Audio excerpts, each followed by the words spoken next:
Hey, this is Coach Sherry. One of my very favorite memories around the holiday times was baking. That was the only time where my mom and grandmother, my sister and I, we all came together and there was actually a connection. We were having fun, making a mess. That's the most I can remember hearing my mom laugh. And my grandmother, she was just a little spitfire because she had a little ornery streak to her, but in a fun, loving way. So I felt love and connection during those times. And everything we would bake, it was so extravagant. I mean, everything, just so many different kinds of cookies and homemade fudge and divinity. And just, it goes on and on. Oh, don't forget the fruitcake.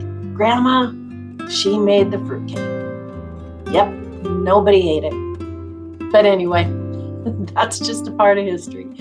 So to this day, every time I'm in the kitchen baking, it actually relieves my stress. I love baking. I love the feeling of warmth and love that goes along with all my recipes and how it makes other people happy.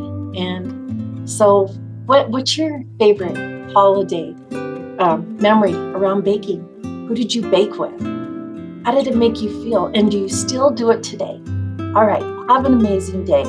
Much love. Talk to you later.